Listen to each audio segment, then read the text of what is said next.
রাসূলুল্লাহ সাল্লাল্লাহু আলাইহি ওয়াসাল্লাম বলছেন যে তোমরা যদি জানতা, আমি যেটা জানি এটা যদি তোমরা জানতা, তাহলে তোমরা হাসতা কম, কাঁদতা বেশি। উনি কি জানতেন? রাসূলুল্লাহ বলছেন, যদি আমি আল্লাহর কাছে দোয়া করতাম যাতে কবরের শব্দ তোমাদেরকে শোনানো হয়, কিন্তু এটাতে এমন হইতে পারে যে তোমরা ভয় পেয়ে কবর দেয়াই বন্ধ করে দিবা, এই জন্য আমি দোয়া করতেছি না। কথা বুঝতে পারছেন? কবরের যে শব্দ, এটা যদি মানুষকে শোনানো হইতো, এটা এত ভয়ঙ্কর যে মানুষ হয়তো ভয়ে আর কাউকে কবরই দিবে না। নবী সাল্লাল্লাহু আলাইহি ওয়াসাল্লাম বলতেছেন,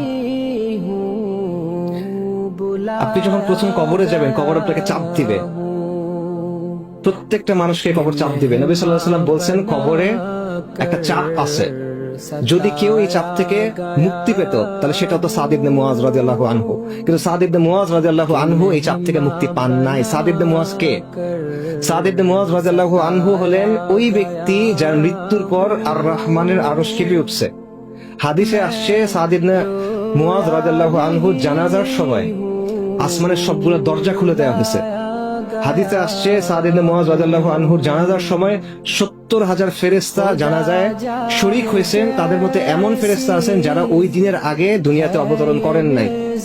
উনি আওস গোত্রের প্রধান, যিনি শুরু থেকে নবী সাল্লাল্লাহু আলাইহি ওয়াসাল্লামকে সাহায্য করে গেছেন। শহীদ, উনি শহীদ, শাহাদাত পাইছেন। এই ব্যক্তির জন্য কবরের চাপ থেকে মাফ নাই। আল্লাহর ওয়ালি এই ব্যক্তি, তার জন্য কবরের চাপ থেকে মাফ নাই। আমার আপনার জন্য এই অবস্থা কিরকম হবে? কিন্তু এই জিনিসটা আমরা চিন্তা করি না।